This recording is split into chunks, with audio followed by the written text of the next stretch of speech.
Boa noite.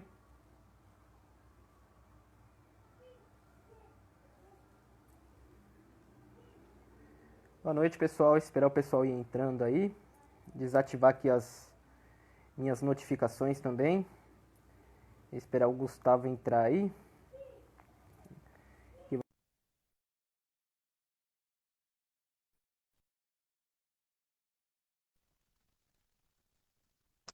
Eu acho que a minha internet tá aí. E aí, Tafa? E aí, Gustavo, tudo bem? Beleza? Tá me ouvindo bem? Tô ouvindo bem.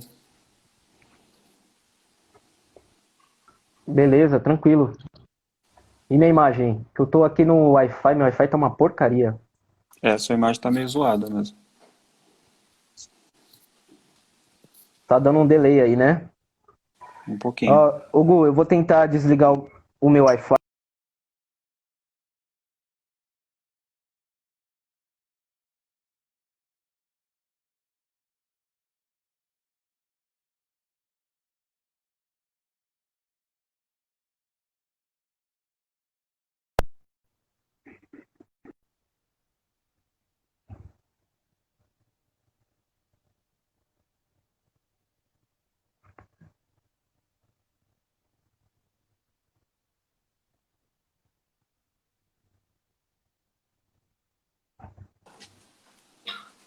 Vê se E aí, melhorou Tafa? agora, Gu. Melhorou bastante.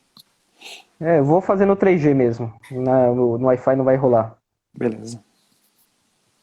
Vamos começar aí, Gu? Se Bora, apresente bora. aí. Fala pro pessoal Bom, um pouquinho da sua trajetória.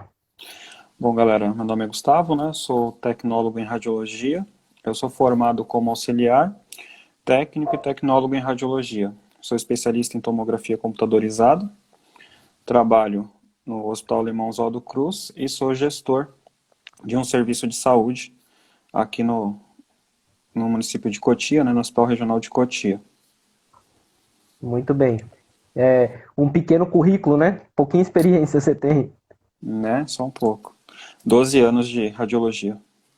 Você foi auxiliar também, Gustavo, de radiologia?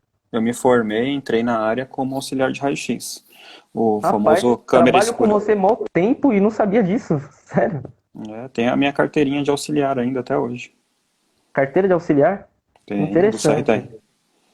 Explica pro pessoal um pouquinho do nosso tema que a gente vai falar hoje aqui.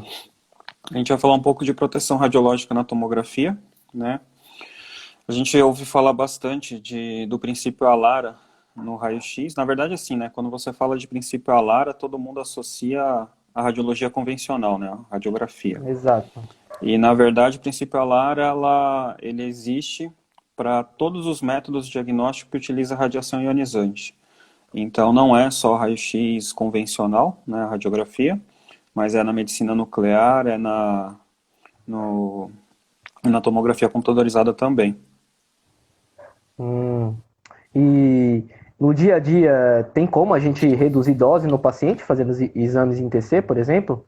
Sim, aqui em Cotia a gente faz um trabalho bem bonito, que é o monitoramento de dose em pacientes pediátricos, né? Na verdade, a gente começou com pacientes pediátricos e hoje a gente consegue controlar a dose em todos os pacientes, né? Todos os pacientes que são submetidos à tomografia computadorizada, eles têm a dose registrada no nosso sistema. E só de monitorar a dose, só de você ensinar os seus técnicos como fazer o exame da forma correta, a gente conseguiu reduzir 47% a dose em pacientes pediátricos. 47 47%. é uma porcentagem boa. Boa, esse trabalho foi apresentado na ONA, né, na Organização Nacional de Acreditação, lá no Hospital das Clínicas, lá no Centro de Convenções Rebouças, e nós fomos premiados como segundo lugar no melhor trabalho na segurança do paciente. Rapaz, não é brincadeira não. E me diz uma coisa, Gustavo, nessa parte de proteção aí, o que a gente tem que levar em consideração? Por exemplo, pitch, deslocamento da mesa, KV, MAS, quais são os parâmetros que a gente usa para, de fato, proteger o paciente? O legal é que, tipo, todo técnico em radiologia, né, quando eu apresento esse trabalho também foi apresentado na JPR em 2018, né? Toda vez que eu apresento esse trabalho, todo técnico, ele fala a mesma coisa, né? Pô, como que eu vou reduzir a dose? Eu reduzo o pitch, aumento o pitch, eu aumento a espessura, diminuo a espessura. Não, o protocolo ele não pode ser modificado, né? Você técnico, você tecnólogo em radiologia, você não tem competência, né, profissional e acadêmica para manipular o protocolo. O protocolo ele deve ser alterado só pelo físico, tá? Ou pela equipe médica. E mesmo assim, a equipe médica ela só vai alterar o protocolo depois que tiver uma avaliação do físico. Não adianta você fazer um crânio de 0,62 com 0,62 para fazer um 3D magnífico, sendo que a sua relação sinal-ruído ela vai aumentar muito. Então essa imagem ela não vai ter, ela não vai ser uma imagem diagnóstica, ela vai ser uma imagem com muito artefato de ruído. Qual que é o propósito, né? Como que você reduz a dose? Qual que é o propósito do trabalho? É mostrar para o técnico que existe a hora certa de fazer o exame, por exemplo, tá? A ideia é que, por exemplo, eu peguei situações que o técnico tentou 5 vezes fazer uma tomografia computadorizada numa criança, né? Então, a criança mexeu 4 vezes, na 5ª vez ele conseguiu fazer a tomo. Então, não é esse o objetivo do serviço diagnóstico por imagem, a gente não trabalha com tentativas. Se você tem Entendi. a mesma criança, o mesmo aparelho, as mesmas condições, tentar 5 vezes é definição de loucura, né? Você não mudou nada, não tem variável nenhuma. Então, assim, tentou uma vez, não deu certo, você tem que partir para outra estratégia. Talvez a sedação, talvez esperar ela dormir, mas não ficar tentando, né? Outra coisa, Acontece bastante isso. como reduzir a dose, igual E, você falou, né? ô Tipo, Gu, como é que você espera só um reduz o pouquinho. protocolo? Oi. Tem um pessoal comentando aqui sobre a parte Uhum. que você disse sobre a competência. Inclusive, eu fixei aqui o comentário do Cláudio. Ele perguntou assim, ó, como assim o tecnólogo e o técnico não têm competência para alterar protocolo? Acho que Isso. é interessante citar É, também.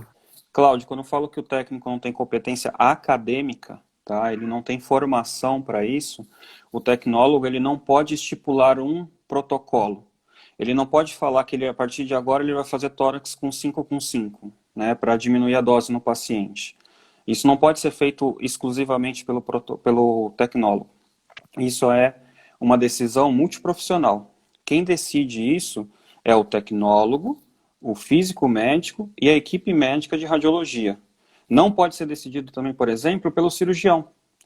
O cirurgião não pode chegar para mim no meu setor e falar assim, olha, eu quero que faça esse tórax 1 com 1. Não, não é assim que funciona. O protocolo de tórax, na minha instituição, é 1,25 com 1,25. É isso. Eu quero que faça com 0,65 porque eu estou com uma suspeita de nódulo com menos de 1,65. Não, nós vamos fazer com 1,25. Quem vai decidir a alteração do protocolo é o radiologista. Porque o cirurgião ele não lauda o exame. Quem lauda o exame é o radiologista. Tá? A gente tem esse problema, por exemplo, com contraste. O contraste, muito cirurgião pede tomografia de tórax com contraste. Não é isso. O objetivo do cirurgião não é pedir e escolher o protocolo. Ele tem que mostrar a patologia, o que ele está investigando. E aí a radiologia vai decidir você se você usa contraste ou não. É a radiologia que determina isso. Seria o mesmo princípio se Entendi. eu falasse assim, olha, esse paciente tem uma sinusopatia, administra clavulin de 12 em 12 horas. O radiologista não faz isso. O radiologista ele fala, olha, tem uma patologia, tem uma sinusopatia. Quem decide o tratamento é o médico prescritor do exame. Mas no caso, quem vai avaliar a imagem é o radiologista. Então a competência é dele essa, né? Agora eu entendi o que você quis colocar. É ele que determina se vai fazer com contraste ou não. Hum, o Claudião colocou aqui, ó, eu continuo discordando. Eu implanto equipamentos e deixo pronto para o controle de qualidade, com base nos valores de referência norteado pela RDC 330. A espessura não altera a dose. O profissional não pode ficar preso a protocolo. Não, Concordo. tudo bem, eu respeito a decisão, o que o Cláudio falou aí, mas eu discordo. Porque a gente não pode ter 10 protocolos numa máquina. A gente não pode ter protocolo do técnico José, protocolo do Francisco e protocolo do Gustavo. O protocolo institucional ele tem que ser seguido, tá? Ele não pode ser alterado.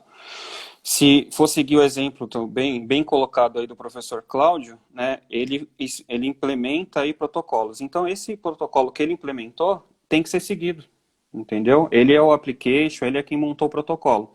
Vai ser feito controle de qualidade e aí os médicos vão avaliar também a qualidade da imagem. Então, são 3 pessoas que montaram o protocolo. O Cláudio, que é tecnólogo, provavelmente, a física médica, que avaliou a qualidade física do exame, não a qualidade estética do exame, e o médico radiologista. Esses 3 profissionais têm competência acadêmica para formar um protocolo. Agora, quando eu falo Hum, isso, Cláudio, eu estou falando a respeito de você colocar o protocolo e chegar ao técnico Francisco e falar lá que o seu protocolo é ruim, que ele tem que fazer com uma espessura menor.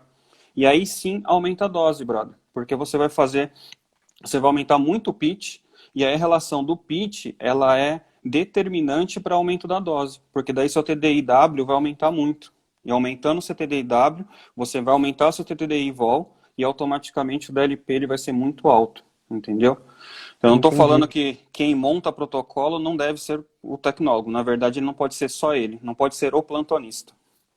E, tipo, por exemplo, Gu, eu trabalho com tomografia também. Você sabe disso que você trabalha comigo. Uhum. E eu entendi bem o que você disse e concordo plenamente. Por exemplo, lá no hospital que eu trabalho com tomo, lá tem um protocolo específico. Por exemplo, vou fazer um TEP lá. Eu tenho que seguir à risca aquele protocolo. Se eu mudar alguma coisa e o exame der errado, por exemplo, aí no caso quem vai ser penalizado vai ser eu porque eu não segui o protocolo. É mais ou menos isso que você quer dizer, né? Sim, você pode mudar, por exemplo, somente o TEP, é um ótimo exemplo. O TEP você tem que mudar o tempo de aquisição. Porque se o paciente é cardiopata, se o paciente tem alguma cardiopatia, né? E aí o batimento cardíaco dele é mais rápido, mais lento, isso interfere diretamente no enchimento da artéria pulmonar. Então, você pode perder o tempo de TEP. Beleza. Concordo, você tem que mudar esse quesito no protocolo, mas você não pode sentar na frente do equipamento e falar assim, olha, hoje eu vou fazer TEP com 0,62 milímetros de espessura, com 0,62 milímetros de incremento. Você não pode fazer isso. Tá? Primeiro que você vai aumentar a dose, e segundo, que essa imagem ela vai ter um ruído muito alto, e aí não vai dar diagnóstico. Então temos que seguir o que está no protocolo institucional de onde a gente entra. Por exemplo, eu começo a trabalhar hoje com você lá na onde você é gestor. Eu tenho que seguir os parâmetros que estão lá. Não é indicado eu ficar, por exemplo, tem muita gente que trabalha com tomo que gosta de sentar no aparelho e começar a mudar o protocolo sozinho. Isso não é indicado a fazer então. Não, não, porque você pode provocar aí, você pode achar, por exemplo, vou aumentar a espessura, vou aumentar o incremento, vou aumentar o pitch, né, automaticamente aumentando esses 2 fatores, você aumenta o pitch, vou diminuir a dose, só que aí o médico, ele não vai conseguir laudar esse exame, ele vai reconvocar o paciente, então ele recebeu a dose do seu protocolo, e depois ele vai receber a dose do protocolo correto, então na verdade você não diminuiu, você aumentou a dose nesse paciente. E na questão do KV, a gente pode ficar mexendo, por exemplo, vou fazer uma criança, já está programado lá 120 kV numa tomografia de crânio. Eu posso abaixar para 80 kV para diminuir a dose, por exemplo? O ideal é fazer do jeito que está montado lá. Então, até o Cláudio pode comentar aí que ele também deve fazer protocolo pediátrico, né? Então, a ideia é que você utilize esses protocolos pediátricos. Toda vez que a gente manipula, né, o KV, o MAS, tá, o pitch, a gente está interferindo direto na qualidade da imagem. Então, o propósito de monitorar a dose, né, o propósito do meu trabalho não é mostrar que o protocolo é bom, que é ruim, é mostrar a dose que o paciente está recebendo, e a gente estudar possibilidades de diminuir a dose, tá? Segundo a organização Image Gentleman, que é uma organização internacional que faz a campanha de redução de dose, principalmente com foco em pediatria, os protocolos de tomografia devem ser alterados, estudados, implementados por equipe técnica, tecnólogos, né, que lá fora tecnologistas, equipe médica e físico-médico. É um conjunto de 3 eixos, 3 profissões, 3 profissionais. Nunca deve ser feito só pelo físico, só pelo médico ou só pelo técnico-tecnólogo, entendeu? Isso é uma recomendação internacional, tá? Eu concordo com alguns comentários que estão vindo aqui, tem técnico que tem mais formação, mais informação que médico. Eu concordo plenamente. Entretanto, a gente tem que seguir essas diretrizes internacionais. O médico ele vai dar o pitaco dele, o técnico vai dar o pitaco e o físico também. A decisão dos três é que vai nortear a alteração do protocolo. E o Cláudio comentou uma coisa interessante aqui, até agradecer pela participação, que o intuito da live é esse, a gente gerar discussão, gerar debate, até para a gente sair com alguma informação daqui. Ele comentou sobre a RDC. A RDC exige que tenha protocolo pediátrico, mas seguindo a risca, não é todo lugar que tem. Cabe a quem fiscalizar esse tipo de protocolo? Por exemplo, eu trabalho num lugar que não tem. Então eu tenho que usar o protocolo de crânio adulto. É um exemplo, não estou dizendo que eu trabalho de fato. Apenas um exemplo. Se chegar uma fiscalização, quem fiscaliza isso para dizer, não, tá errado aqui, tem que colocar esse protocolo? A RDC 330, que é a que extinguiu a portaria 453 de 98, ela é uma RDC que ela é uma norma que ela saiu da noite por dia, né? Houve consultas públicas, tudo, mas de repente foi publicada, né? Ninguém estava esperando que ela fosse publicada em dezembro de 2019, né, à véspera do Natal, né? Então foi uma coisa meio confusa. Ela tem muitos pontos controversos, né? Esse não é um desses, esse daí eu e toda a comunidade física que eu acompanho concorda sim que tem que ter os protocolos pediátricos e tal, mas quais são as referências dos protocolos pediátricos? Como é feita a fiscalização dos protocolos pediátricos? Quem vai avaliar esses protocolos pediátricos? Como vai ser montado? Existe um Phantom pediátrico? No Brasil não existe, tem que ser importado. Qual Phantom vai ser aceito pela vigilância sanitária? O Phantom A, B ou C? Então ainda é muito confuso a RDC 330. Tem várias outras normas, né, que são anexas à RDC 330, tá? Por exemplo, a RDC 330, ela exige que tenha um supervisor de proteção radiológica no serviço de diagnóstico por imagem, que era atribuição na medicina, na radiologia industrial. Então, quem vai ser esse supervisor? Vai ser um tecnólogo? Vai ser um físico? Vai ser um médico?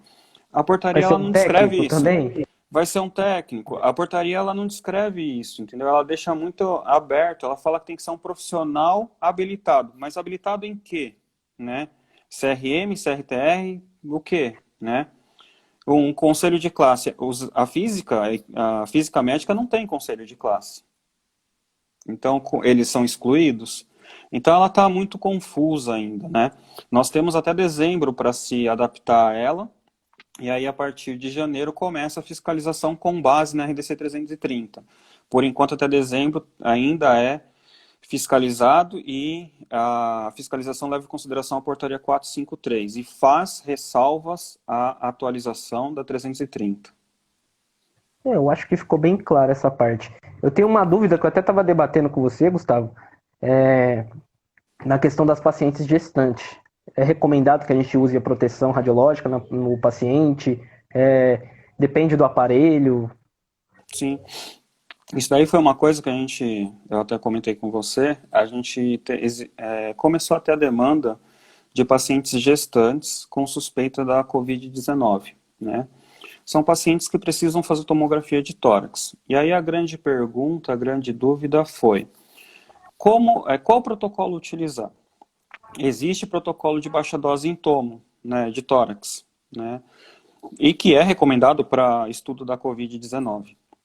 Só que como é que nós vamos fazer a proteção abdominal desse paciente? É necessário a proteção abdominal? Então, foi uma semana de estudo, tá? Nós fizemos videoconferência com a GE, que é a fabricante do nosso equipamento, em Chicago. Os applications dos Estados Unidos de Chicago mandaram um documento para nós, falando qual era o limite de dose para pacientes gestantes, qual era o limite de segurança para pacientes gestantes. Fizemos videoconferência com a equipe de física, que faz assessoria para a nossa empresa, e nós entramos num consenso que não vamos utilizar colete pumbrífero e vamos usar modulador de dose. Não vamos usar o protocolo de baixa dose. Nós vamos usar um modulador de dose. Por que não usar colete de chumbo? Primeiro, porque se o modulador de dose ele escanear o colete de chumbo, ele vai modular a dose para cima. Então ele vai emitir muita radiação, porque ele vai entender que a densidade do corpo do paciente é proporcional à densidade do chumbo. E é claro, depois ele vai modular para menos, mas ele vai começar com a dose máxima e depois ele vai diminuir. Então a gente não vai usar o protetor de chumbo, tá? Também por outro motivo. Se você pensar, você tem que usar o colete de chumbo embaixo do paciente, do lado e em cima, tá? Porque a exposição, ela é no ângulo de 360 graus. Né? Então, Exatamente. você teria que proteger, envelopar o paciente, né? E por que usar o modulador de dose e não o protocolo de baixa dose? Nós decidimos isso, de novo, gente, em conjunto, tá? Applications da GE, equipe de física médica, eu como tecnólogo, a minha equipe também participou, meus técnicos que operam equipamento, e tudo isso foi homologado pela equipe médica que faz os laudos, tá? Por que não usar protocolo de baixa dose? Porque o protocolo de baixa dose tá intimamente ligado ao IMC do paciente. Eu tenho uma equipe muito boa, mas eu não consigo garantir que todos eles vão usar o protocolo correto em todos os pacientes. Que eles vão calcular o IMC de todos os pacientes da forma correta. Então, o risco de você ter uma reexposição sem usar o modulador de dose é razoavelmente alto. Então, a gente decidiu, pela segurança do paciente, tentar realizar a tomografia uma vez só. E, Gustavo, eu acho que a pergunta que o Cláudio fez aqui se enquadra até na que eu ia fazer. E nesses estudos, quanto de dose de fato o paciente estava recebendo, o gestante? E a gente tem um limite, se eu não me engano, de 1 milisievert para a região abdominal no paciente que está gestante. Isso no caso do IOE, do indivíduo ocupacionalmente exposto. E do indivíduo público? Chegava perto da dose? É muito importante frisar que não existe um limite de dose para diagnóstico, tá? Existe uma referência, igual ali o Cláudio até colocou, existe referência para todas as regiões. Boa. Existe uma referência, mas não existe um limite. Eu posso expor o paciente a um limite que for necessário para o diagnóstico dele, tá? Sempre vem em primeiro lugar o diagnóstico e a segurança da vida do paciente, tá? O trabalho que ele me mandou, ele mostra que o limite de dose de segurança para o paciente é de 50 miligramas, tá? Na região abdominal. Deixa eu pegar aqui. Tranquilo. Depois dá até para a gente compartilhar. Não, sim, é importante a gente falar sobre essas coisas, até porque a gente não vê muito discutindo, né? Quando a gente abre um debate, acho que a gente estimula as pessoas a dar uma olhada também, dar um crédito no que estamos falando e pesquisar também, né? Essa discussão, ela é muito espinhosa. Existem muitas opiniões controversas, existem muitas pessoas que se acham dono da verdade, tem muita... É bem complicado, entendeu? Mas assim, da minha experiência, tá? Me desculpa até falar isso, mas o que eu vejo muito são pessoas preocupadas com a proteção radiológica quando é conveniente. São poucas pessoas que se preocupam com proteção radiológica de fato, tá? Quando você tem que eliminar uma incidência, eliminar 2, 3 incidências, é conveniente pensar na proteção radiológica, tá? Mas quando eu tenho que calcular a dose correta para aquele paciente, eu não vejo isso. Eu vejo, por exemplo, pessoas que falam assim, para que pedir, para que fazer, né, um exemplo clássico da telemedicina que a gente trabalha. Você tem que fazer, o médico pediu joelho, frente e perfil, no raio-x, e patela. Você vai lá, faz o joelho, frente e perfil, e faz só o axial de patela. Se a gente trabalha com telemedicina, esses exames podem cair para 2 médicos diferentes. Então, um médico vai laudar o joelho, frente e perfil, o outro vai cancelar o axial de patela porque não tem o perfil. Então, eu ouço muito técnico falar, poxa, eu vou expor o paciente de novo, não sei o que, não sei o que. Só que eu pego esse mesmo técnico, quando ele vai usar o sistema DR, o colega dele fez uma coluna, disparou, o equipamento fez o cálculo da dose, mandou, certo? Quando eu vejo ele saindo com um punho, ele não mexeu na técnica. Então ele fez um punho com 100 kVs, entendeu? Então assim, peraí, onde está a proteção radiológica? A proteção da radiológica está em reduzir a incidência, mas não está em calcular a técnica, em ver qual que é a técnica. Fazer um punho a 1,5 m, a 1,80 m de distância, Entendeu? Então, assim, a gente tem que estabelecer muito bem o que significa proteção radiológica e como nós vamos utilizar. A tomografia computadorizada ela é uma área extremamente técnica. Existem profissionais altamente qualificados, mas também existem muitos profissionais com baixa qualificação fazendo exame de tomografia. Exemplo. Concordo plenamente. Exemplo. A gente pegou um caso de uma unidade, claro que eu não vou citar, mas a gente foi fazer treinamento. E o técnico há mais de 20 anos trabalhava com tomografia computadorizada.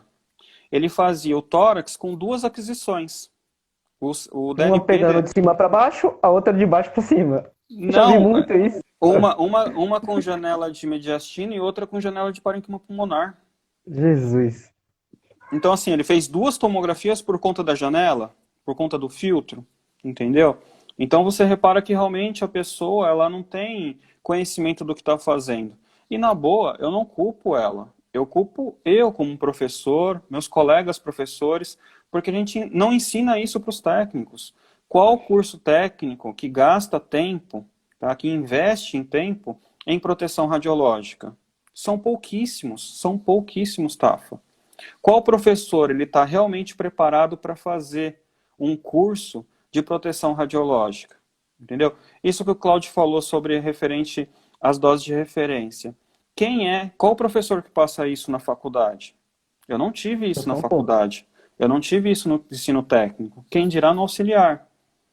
Na minha especialização de tomografia computadorizada, eu não tive proteção radiológica. Não deveria ser uma matéria? Entendeu? Então, é bem complicado. São poucos, Claudião. Infelizmente, o que o Gustavo está falando é verdade, são poucos. Eu já acompanho seu trabalho faz tempo, eu sei da sua dedicação relacionada a essa parte, mas eu mesmo já tive aula com muitos caras que, vou te falar, só Jesus na causa. O Cláudio é uma referência. Assim, cara, as aulas dele, se ele começar a falar disso, todos os alunos aprendem na nova EAD. Cara, se você faz isso, eu tenho o maior prazer de falar para todo mundo que existe um curso que faz isso, meu. Eu realmente eu não tenho receio nenhum de indicar meus colegas, porque realmente não tem, brother. Não tem curso que fala de proteção radiológica, tá? Qual curso que você tem de referência? Qual a instituição de referência que você tem sobre curso de proteção radiológica? O IPEM? Mestrado? Especialização, lato sensu. Você não tem nenhuma, irmão. Sim, tem obra muito ruim, cara. E, Gustavo, me diz uma coisa que eu acho que você deve ter mais conhecimento, você, o próprio Cláudio pode falar. Eu já vi algumas vezes, até já cheguei a compartilhar aqui na página, que falam que uma radiografia de tórax, aliás, deixa eu refazer. Uma tomografia de crânio equivale a 100 radiografias de tórax? É isso mesmo? Os valores se aproximam disso? Tem um quadro de doses de radiação da CENEM, tá? Depois eu passo o link também para você. Mas também é só digitar no Google quadro de doses CENEM, vai aparecer. Tem uns exemplos bem bacanas. Por exemplo, um raio-x de tórax tem o paciente é exposto aproximadamente a 20 microsieverts. Tá? Então é uma dose muito, muito baixa. Tá? Para você ter ideia, uma mamografia é 3 millisieverts. Então é muito, muito maior. Tá? Então, eu tenho um estudo aqui, deixa eu ver, vou te mostrar aqui. Ó. Vou te dar um exemplo. E aí, ó, Cláudio, eu estava lá no plantão e aí, de repente, um ortopedista veio me procurar. Falou assim, Gustavo, tô com um paciente assim, assim, assado. É um paciente politrauma, que entrou como um politrauma, só que ele tem uma fratura de perna. E ninguém fez exame de perna desse paciente. Falei, tá, e aí? Não, só que fizeram tomografia de crânio, de cervical, coluna dorsal, coluna lombar, tórax, abdômen e pelve. Falei, beleza. O que aconteceu com ele? Ele estava sentado na calçada e a moto passou por cima da perna dele. Ele falou assim, tem como você levantar a dose desse paciente? Tem. Aí eu tô com os dados aqui para vocês, ó. Paciente de 25 anos, tá? Ele fez essa quantidade de tomografia. A dose que ele recebeu, a dose estimada que ele recebeu, foi de aproximadamente 17,2 0,5 millisieverts.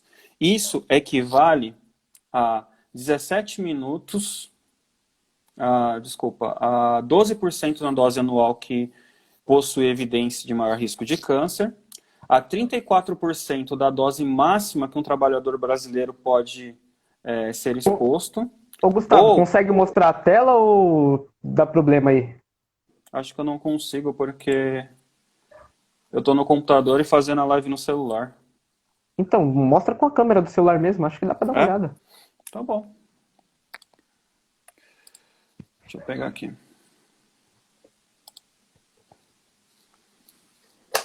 Vamos lá. Beleza. Então, o paciente, né, em 17 minutos, o paciente recebeu 12% da dose anual de evidência de câncer, tá? Mais de 4.000 vezes a dose que a legislação norte-americana permite que uma usina nuclear emita no meio ambiente num ano. 4.000 vezes superior, tá? Dose de 46 anos de radiação ambiente natural de fundo no local com radiação acima da média, como o Planalto do Colorado, tá? Foram 4 tomografias. Exame simples de raio-x, 0. Resultado do laudo, sem alteração. Exatamente. Rapaz. Dose estimada, 17. Entendeu? Eu tenho um outro caso aqui também que eu levantei. É o paciente do sexo masculino, 25 anos, sem contraste TCF ou indicação clínica. Esse paciente foi submetido a uma dose estimada de 20,44 millisieverts, tá? Aí as comparações, né, que o pessoal gosta muito, tá?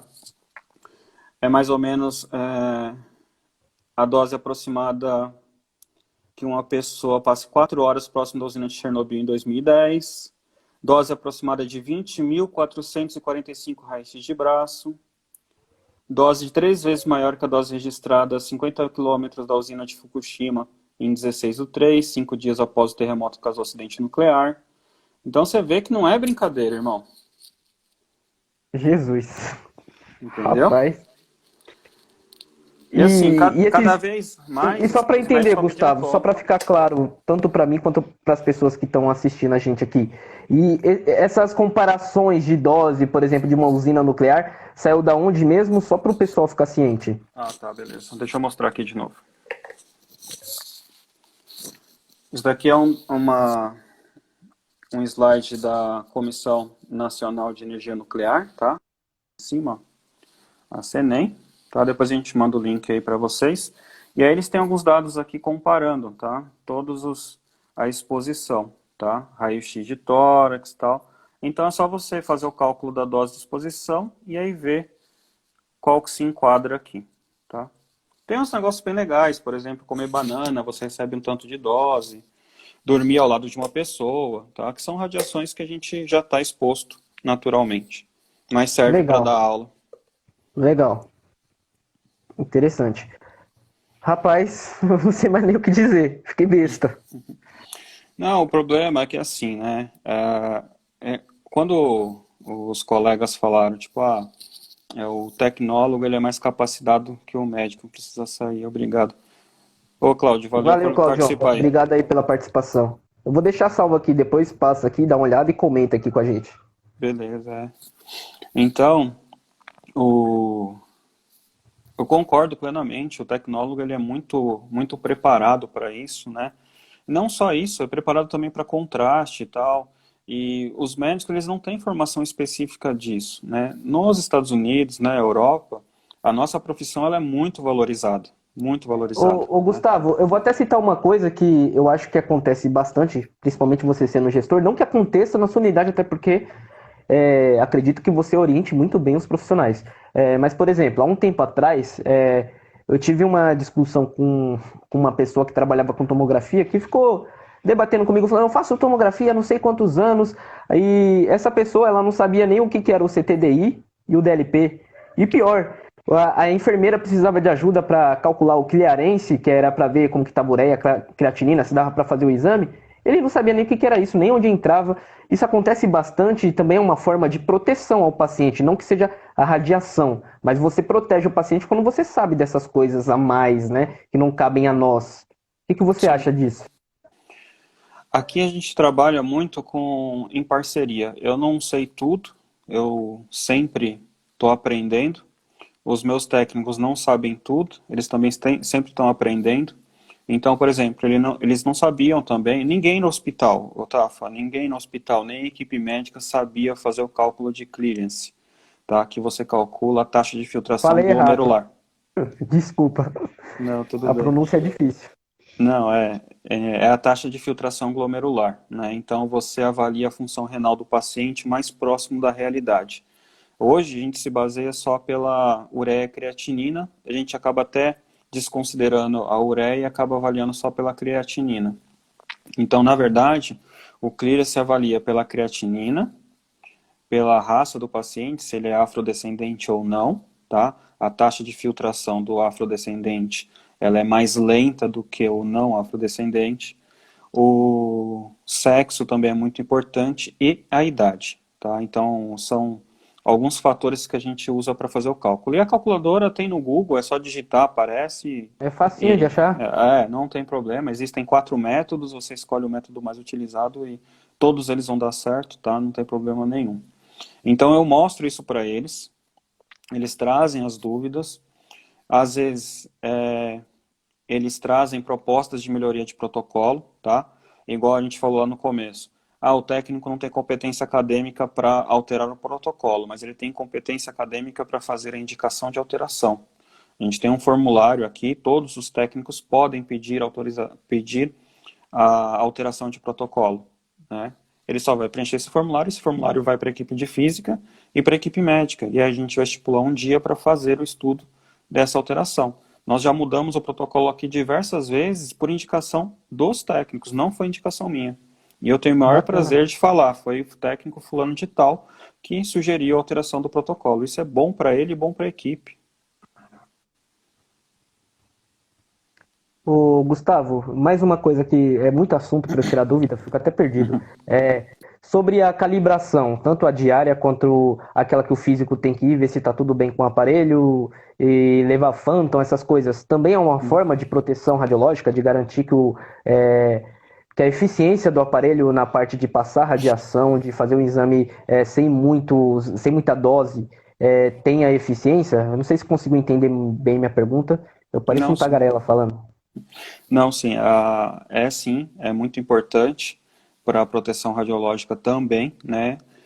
Por vários motivos. A gente se prende muito a isso também, o equipamento tem que calcular a dose certinha e tal. O equipamento também é feito para ele ter uma margem de erro, né? Uma tolerância razoável sem expor o paciente ao risco, tá? Por exemplo, quando a gente falou lá do modulador de dose e proteção abdominal, ele vai aumentar a dose significativamente, mas ele tem um limite para isso. Ele não vai usar o máximo de poder de penetração que ele tem, tá? Então ele E vai ter todo aparelho um tem barra de esse segurança. modulador, Gustavo? Todos os equipamentos multislice, tá? Então acima de Independente da 2, marca. independente da marca, independente da marca. Legal.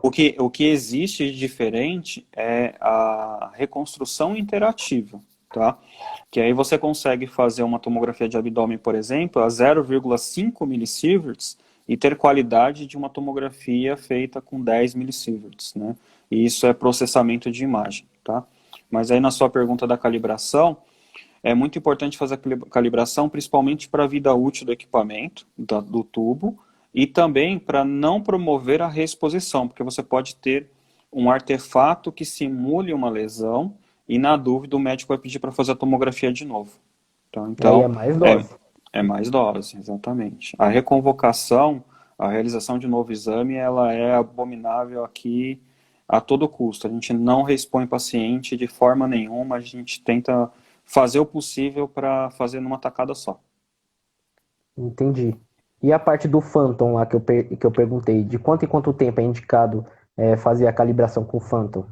O Phantom, feito pela equipe de física médica, existe alguns trabalhos bem legais que falam que a gente tem que fazer a calibração diária, né, por meio do Phantom. Você vai lá, faz a medida, que não é, na verdade, uma calibração. Na verdade, é uma imagem, e aí você mede a densidade no Phantom. Se tiver alterado, aí você abre um chamado para a equipe física vir avaliar o seu equipamento ou a equipe de engenharia clínica, né?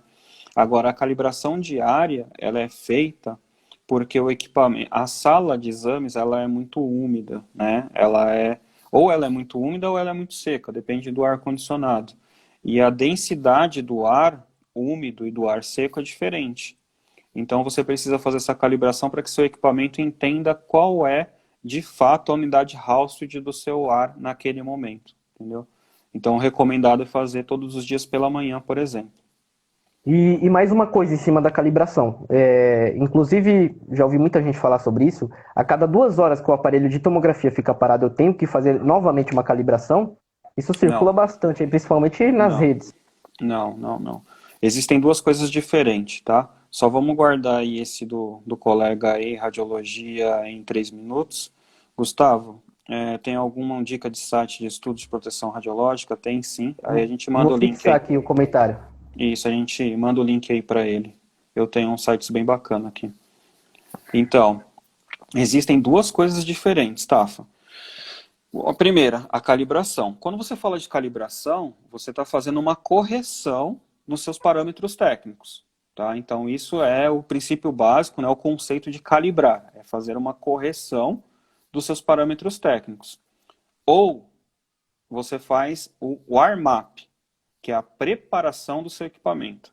Eu gosto muito de um exemplo de um colega, amigo meu, Douglas, que ele explica muito bem o que é o warm-up. Imagina que seu cavalo, você é um cara que vai andar a cavalo, seu cavalo está lá deitadinho, dormindo, tá? Você vai, senta em cima do cavalo e dá uma chicotada nele para sair correndo. Qual que é a chance desse cavalo se machucar ou você se machucar? É gigantesca. Então imagina que seu tubo está frio durante 2 horas ali, do nada você coloca um paciente para fazer um crânio, então ele vai de 0 grau a 90 graus em questão de 1 segundo, 2 segundos. Então o tubo ele não está preparado para isso. Então por isso que você tem que fazer o warm-up. O warm-up, a preparação, é aquecimento, não é calibração. A cada 2 horas, em média, tá? Tem fabricante que muda isso, você tem que fazer o aquecimento, você tem que fazer o warm-up. A calibração é só uma vez por dia. E a chance de eu fazer um exame, por exemplo, ficou parado 3 horas no meu equipamento, aí eu faço uma tomografia, exemplo de crânio, sem fazer esse armap, por conta do modulador de dose que tem uns aparelhos, tem chance do aparelho, por exemplo, administrar uma dose maior, por conta que ele está parado e vai do 0 ao 1000 graus de uma vez? Conseguiu entender aí minha colocação? Sim, pode acontecer, tá? Não é o esperado, mas pode acontecer, porque assim, esse é um evento que não poderia ocorrer em hipótese nenhuma. Quando você força a máquina a trabalhar e do 0 a uma temperatura X, sem ter se preparado antes, qualquer tipo de problema pode acontecer, inclusive seu tubo pode queimar, entendeu? E queimou o tubo é rua, né? Não, não necessariamente, mas assim, você vai trazer um grande prejuízo para o hospital, né? Os pacientes vão ficar sem tomo, né? Em época de Covid, não ter tomografia é complicado. Eu sei bem disso. Inclusive, meu serviço parou algumas vezes nessa época de pandemia. Vira um caos. Vira um caos. Ele perguntou sobre a dica do site para estudo de proteção radiológica. Vou pegar aqui agora. Inclusive, pessoal, vou até recomendar aqui, ó, quando acabar essa live aqui, vocês vai lá no Insta do Gustavo. O Gustavo tem um canal lá no YouTube também, onde ele compartilha alguns casos. Vai lá, acompanha o trabalho dele. Direto ele está compartilhando artigo.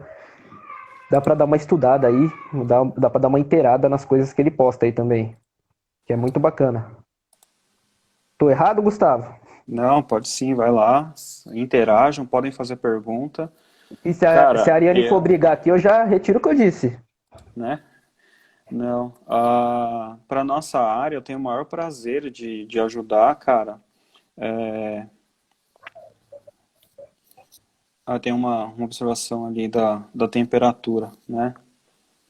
A temperatura, Ronaldo, ela varia muito de fabricante, cara. Não existe uma regra, né, de temperatura ideal. O seu equipamento ele vai te falando o tempo de ociosidade. Quando bate 120 minutos, ele faz os equipamentos mais antigos, tá, faz a recomendação de calibração, de aquecimento do armap. Os O equipamentos GE mais faz novos, sempre. eles não deixam você fazer exame sem fazer o warm-up. Se você ficar 2 horas, ele bloqueia o equipamento, você tem que fazer o warm-up. Então é um Legal. sistema de segurança. Tá? O ideal era que todo o equipamento tivesse isso também, né? Fica até mais fácil, que você não esquece, né?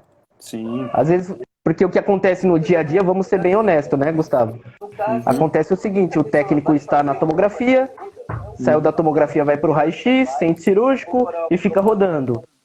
Isso acontece em bastante lugar. Então você nunca dá o tempo certo de você pegar, sentar lá o seu bumbum na cadeira e fazer o warm-up, fazer a calibração, porque a enfermagem pressiona também. Ela fala, ó, tem exame, quer que você entra lá e já faz o exame rápido para ela colocar outro, e outro, e outro, e tocar o plantão. Correto? Correto. Eu coloquei aí o link do site de proteção radiológica que eu gosto, tá? Beleza, fixei aqui. Hum, eu também acho, o Paulo colocou aqui, ó, todos teriam que ter essa visão que você tem sobre a proteção radiológica e a proteção do equipamento. Por isso que eu chamei ele, exatamente por isso. Ele sugeriu esse tema, eu falei, Gustavo, mas será que o pessoal vai se interessar nisso? Ele falou, não, vai se interessar sim, tem muita coisa bacana para falar. Por exemplo, sobre a da gestante que você falou, quando você me disse aquilo, eu fiquei, nossa, eu nunca tinha pensado nisso, realmente faz sentido, né?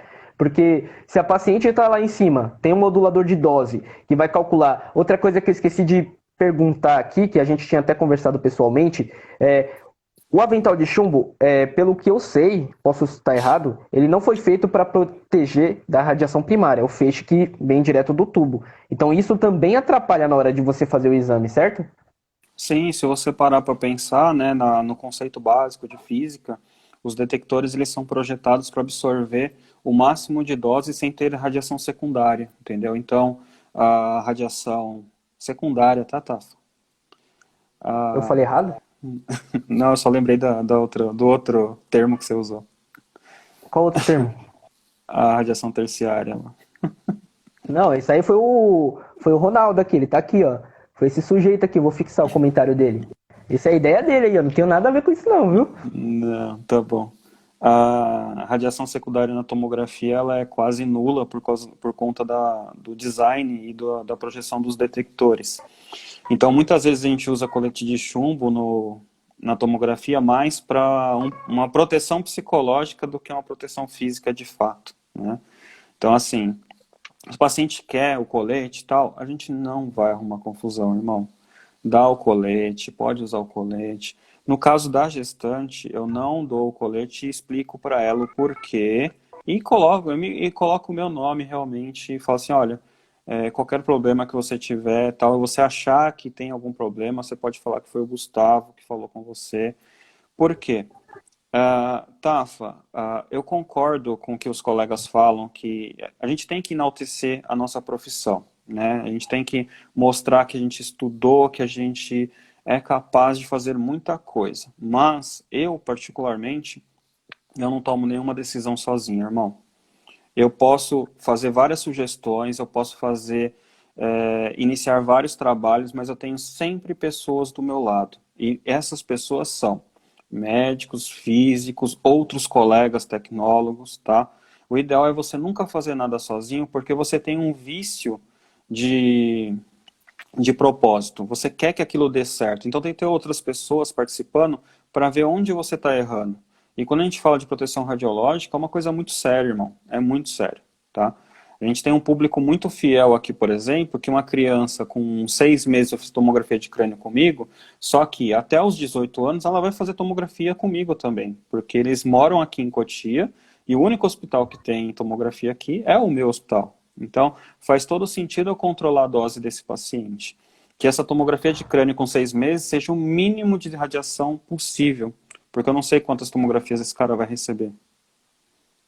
Até porque hoje é o paciente, né? Amanhã é o seu filho, os meus filhos.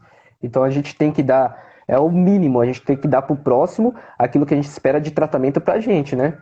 Sim. Eu vou colocar lá também, aproveitar que eu consegui aqui acessar no computador, vou colocar também aquela tabela de radiação, tá? Coloquei lá, da CENEM. Tá sendo aí? Beleza. Isso. Pô, depois eu vou. Depois você me manda tudo isso aqui que eu pego, baixo e posto aqui pro pessoal ver. Eu acho bacana. Bom, Gustavo, você tem mais alguma coisa para passar? E o papo foi bem interessante, não adianta a gente ficar estendendo muito. O pessoal tem alguma pergunta aí? Falta 10 minutos para acabar a live. Estamos com 50 agora. Então, se vocês tiverem alguma pergunta, já façam agora que a gente abre esse tempinho só para responder as perguntas de vocês. É, boa. Certo, Gustavo? Beleza, manda bala, hein? Vou esperar aqui um pouquinho aqui. Tem mais algum material para passar aí, ô Gustavo, pelo computador para mostrar? Tá, eu vou mandar 2 artigos aqui, talvez o pessoal curta. Então, eu vou deixar aqui o bom aqui do Insta, que tem a opção de eu jogar nos stories. O pessoal arrasta para cima, ele já vai direto pro link. Beleza, então pode ir. Eu não sei se por aqui dá pro pessoal copiar o link. Será que dá? Ah, não sei. Realmente nunca testei não, mas vou deixar. Ó, Gustavo, aproveitar que falta um tempinho. O Alonso, ele perguntou aqui, qual o motivo de não usar o avental na grávida? Você já explicou, mas provavelmente ele deve ter chegado depois. Tá. Explica aí rapidinho. Rapidinho, Alonso, na tomografia a gente tem um recurso que chama modulador de dose. Ele calcula a dose de acordo com a densidade do paciente. Se você coloca o colete de chumbo na paciente, primeiro que você teria que colocar embaixo, em cima do lado, porque a exposição ela é no ângulo de 360 graus. Segundo, se na hora de fazer a varredura, fazer as imagens, se você encostar no colete, ele vai aumentar a dose, chegando próximo da dose máxima que o equipamento pode utilizar, porque ele vai entender que esse paciente ele é muito obeso, porque não chegou radiação no detector. Tá? E a tomografia, ela tem pouquíssima dose, né, radiação secundária. E o colete de chumbo, como o Tafarel falou, os EPIs, de modo geral, eles foram projetados para radiação secundária, e não a radiação primária. Tá? A radiação primária é a radiação que a gente utiliza para o diagnóstico, para a formação de imagem. A radiação secundária é uma radiação que ela traz prejuízo para o paciente e para a imagem, para a qualidade da imagem. É por isso também que os detectores são projetados para absorver o máximo de radiação possível. Gustavo, no primeiro emprego que eu trabalhei, eu cheguei a fazer um teste quando a pessoa me falou sobre isso junto com o meu supervisor, né? Que ele me falou que a radiação, o avental não protegia contra a radiação primária. Eu fiquei cafifado, falei, não é possível. Aí ele fez o teste seguinte, ele colocou um celular em cima do filme, e por cima ele cobriu com um avental. Jogou dose lá em cima, por exemplo, um raio-x de mão, jogou 3 vezes mais de um raio-x de mão. E detalhe, quando revelou o exame, não apareceu o bendito do celular, não apareceu com a mesma definição que apareceria se o avental não tivesse em cima. Mas apareceu, isso prova que passa a dose sim. Então temos que ter cuidado com isso aí. Que é o princípio da tomografia de gestante. Vai passar dose pelo avental e vai expor o paciente num nível de radiação maior, entendeu? Não seria fácil, polimano, né? Não seria fácil eu pegar e falar assim, não vai usar. Eu tenho toda essa informação, tá? Mas mesmo assim eu preferi ouvir a opinião dos engenheiros da GE, dos applications da GE, da nossa física médica, Fernanda, e também da equipe médica. Então, assim, foram 4 profissões, engenharia, application, que aí pode ser de todas as profissões possíveis e imagináveis, principalmente nos Estados Unidos, a minha, que é tecnólogo, e equipe médica, entendeu? Então foi um protocolo montado por 4 tipos de profissões diferentes. Você acha que esse protocolo tem chance de ser ruim? Com certeza não. Entendeu? Até porque tudo aquilo que fazemos sozinhos por achismo, não só achismo, por estudar e achar, não, meu conhecimento está certo. Podemos estar errado. Sempre a gente precisa de outras opiniões, de outras informações. É o mínimo, né? Eu tenho a minha opinião, você tem a sua opinião e a gente vai expor. Qual é a definição de inteligência? A gente ter a capacidade de ouvir as críticas e tentar reavaliar a nossa ideia. Tipo, será que a gente está certo mesmo? A gente está no caminho certo? Está no caminho errado? Exatamente. Entendeu? Será que não dá para melhorar um pouquinho mais? Então, a gente tem que ter capacidade de ouvir mais, né? E também, não só ouvir, né? Mas tentar agregar isso que a gente está ouvindo. Ô, Gustavo, tem mais uma pergunta aqui do David, bacana. Um acompanhante na sala de tomo, em tomografia do abdômen, qual seria a dose aproximada? Isso porque é que nem você está dizendo aí, não tem dose secundária por conta da colimação precisa. E por que? Eu vou fazer uma pergunta em cima dessa dele. Por que que a gente tem que colocar avental nos acompanhantes sempre quando entra com criança, essas coisas, se não tem dose mesmo, se é justificado que não tem? Porque a Acho que foi mais ou legislação, menos isso que ele quis perguntar. porque a legislação determina que todo acompanhante deve usar colete abdominal para acompanhar o procedimento. É isso, entendeu? Bom, Só que se você pegar um Geiger Miller, né, um contador Geiger, e deixar próximo do acompanhante, esse contador ele não vai registrar nada ou ele vai registrar uma dose muito, muito, muito, muito baixa, tá? Pela e sensibilidade o do técnico que equipamento. está fazendo o exame, vem alterado o dosímetro dele? Chega a dose no Hum, técnico? Não, em hipótese nenhuma. Primeiro, pela segurança da colimação do tomógrafo e segundo, porque a sala de comando ela é blindada, né? Então, eu vou até fazer um comentário aqui, falta 5 minutinhos, um pouquinho abusado. Será que justifica trabalharmos 24 horas semanais na tomografia, como não tem dose? Justifica porque quantos feixes de radiação são necessários para que você tenha uma mutação genética? Um. Não existe seguro, né? Um feixe é suficiente, tá? Só que isso acontece em um feixe? Não, dificilmente. É empírico, tá? Então, a profissão ela tem essa segurança, ela tem essa determinação pela grau de periculosidade. Você está mais suscetível a ter o risco dessa exposição do que qualquer outra profissão. Seria o mesmo princípio de você tirar a periculosidade de um policial que faz trabalho administrativo. Qual a chance dele ser baleado dentro do escritório? Zero. Mas qual a chance dele ser baleado saindo de uma delegacia? É alta. Então, esse risco ele é inerente à profissão. Então, assim, você recebe Entendi. insalubridade, você tem os benefícios de trabalhar em horário reduzido por conta da exposição, porque você está suscetível a ser exposto. E não porque você vai morrer, porque você vai ter câncer, por conta de um fator determinístico, mas sim probabilístico. E outros profissionais de outras áreas que não preciso citar o nome, têm uma carga horária maior, principalmente na tomo e na ressonância. Isso não acaba dificultando, por exemplo, as pessoas que assistiram você aqui falaram: nossa, o cara manja muito de tomo, eu quero trabalhar na tomo. E na hora que a pessoa vai para um campo, ela tem que disputar com essa coisa que eu acho que é muito injusta, né? Porque a pessoa tem 12 horas a mais de carga horária do que eu, e eu tenho só 24. Então a pessoa que está contratando, na hora de contratar, ela vai escolher, lógico, o cara que tem a disponibilidade de trabalhar mais horas para ele. Eu não sei se você entendeu aqui o que eu quis Sim, dizer. não entendi, mas assim, eu trabalho numa empresa que administra 16 hospitais. Nós não damos preferências para outros profissionais, além dos profissionais das técnicas radiológicas, para trabalhar com equipamento de tomografia computadorizada e ressonância magnética, tá? Por conta da qualificação, tá? Então, Ótimo. esses profissionais são mais qualificados. Eu não estou dizendo que outras profissões não têm maior qualificação, tanto é porque é culpa nossa que esses profissionais de outras áreas entram no mercado de trabalho, tá? Quantos profissionais da nossa área nós conhecemos que não fazem graduação, não fazem especialização e se acomodam no nível técnico? Gente, nível técnico é o primeiro degrau. Nível superior é o próximo degrau. Pós-graduação é o próximo, mestrado é o próximo. E vai indo, irmão. Não tem fim. Estudar não tem fim, cara. Se você quer se manter no mercado de trabalho, você tem que estudar. Bem colocado. Sabia que ia vir alguma coisa fantástica disso que você ia falar. Por isso que eu perguntei. Gustavo, falta 1 minuto aqui para a gente terminar.